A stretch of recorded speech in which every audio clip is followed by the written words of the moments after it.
ఓం నమః శివాయ. ఓం నమో నారాయణాయ.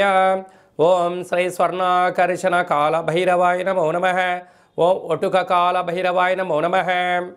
హరి ఓం.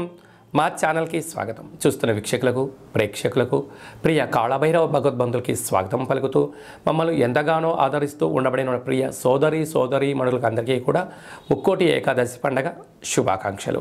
సనాతన ధర్మ వీక్షకులకు, సంరక్షకులకు అందరిపైన దత్తాత్రేయ స్వామి యొక్క ఆశీస్సులు ఉండాలని కోరుకుందాం.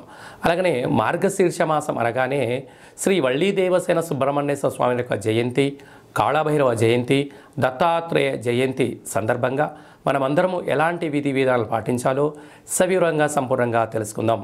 16వ తారీఖు 12వ నెల 2023 నుండి 31/12/2023 వరకు పుట్టినటువంటి వారికి ముందస్తుగా జన్మదిన శుభాకాంక్షలు. గతంలో వివాహం చేసుకున్న వారికి వివాహ వార్షికోత్సవ శుభాకాంక్షలు.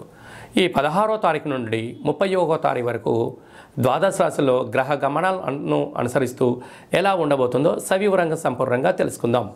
మేషరాశిలో గురు సంచార స్థితి, కన్యరాశిలో కేతు సంచార స్థితి, తులారాశిలో శుక్రుడు స్వక్షేత్ర సంచార స్థితి, వృశ్చిక రాశిలో కుజుడు స్వక్షేత్ర సంచార స్థితి, ధనుసు రాశిలో రవి బుధ సంచార స్థితితో బుధాదిత్య రాజయోగంతో ప్రయాణం అవ్వడం, కుంభరాశిలో శనేశ్వర స్వామి స్వక్షేత్ర సంచార స్థితి, మీనరాశిలో రాహు సంచార స్థితితో ద్వాదశ రాశుల్లో గ్రహ గమనాలు ఈ విధంగా ఉన్నాయి.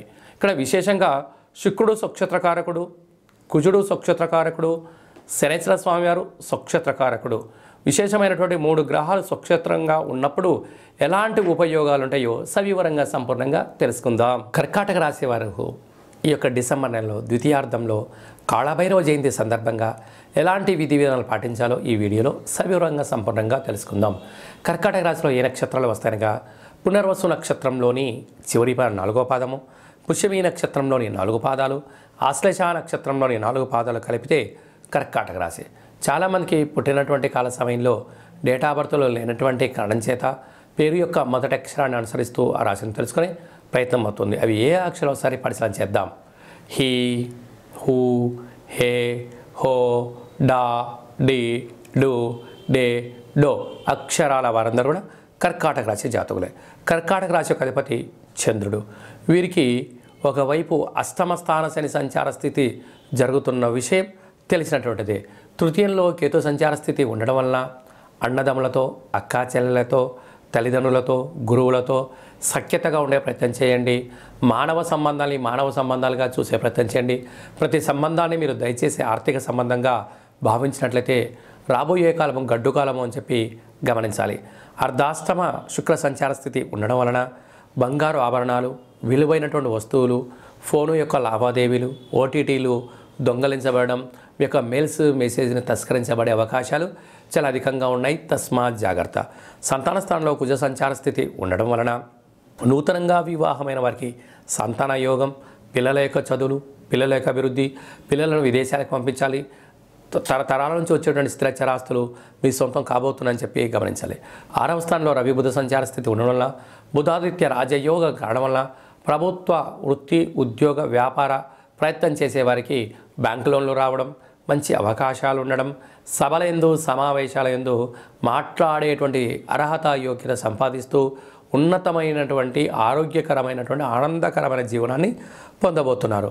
అష్టమంలో శని సంచార స్థితి ఉండడం వలన వీలైనంత వరకు మౌనంగా ఉండడం, అష్టమి తిథి ఎందున, పూర్ణిమి తిథి ఎందున, మీ జన్మ నక్షత్రం రోజున దూరావాయు జల ప్రయాణాలు పెట్టుకోకపోవడం యోగదాయకం అని చెప్పి గమనించాలి. భాగ్యస్థానంలో రాహు సంచార స్థితి ఉండడం వలన భార్య పైన భర్త, భర్త పైన భార్య, పార్ట్నర్షిప్ వ్యవహార కార్యక్రమాలు, ధనపరమైనటువంటి సేవారంగ కార్యక్రమం చేసేటప్పుడు ఎంతో గౌరవాన్ని ఇచ్చి పుచ్చుకోగలగాలి. ఎద్దటి వ్యక్తుల యొక్క మనసును బాధ పెట్టేటువంటి మాటలు మాట్లాడకుండా మౌనంగా ఉంటూ విజయానికి మేట్లు వేయగలిగితే రాబోయే కాలం సువర్ణ యుగం అని చెప్పి గమనించాలి. రాజ్యస్థానంలో గురు సంచార స్థితి ఉండడం వలన వృత్తులలో, ఉద్యోగాల్లో, వ్యాపారాల్లో గృహ మార్పు, ఉద్యోగ మార్పు, ప్రమోషన్స్ మీకు యోగదాయకం అని చెప్పి గమనించాలి. నీటి వ్యాపారాలు, కూల్ డ్రింక్ బిజినెస్లు, కిరాణం షాపులు, అది ఏ కాకుండా petrol bunks, oils, crude oils business చేసేటువంటి వారు, గృహ భవన నిర్మాణ కార్యక్రమాలు, టూల్స్, ట్రావెల్స్ చేసేటువంటి వారందరికీ కూడా, చాలా హోటల్ కార్యక్రమాలు నడిపించే వారికి చాలా మంచి కాలము, శుచి శుభ్రత అవసరం అని చెప్పి గుర్తుపెట్టుకోవాలి.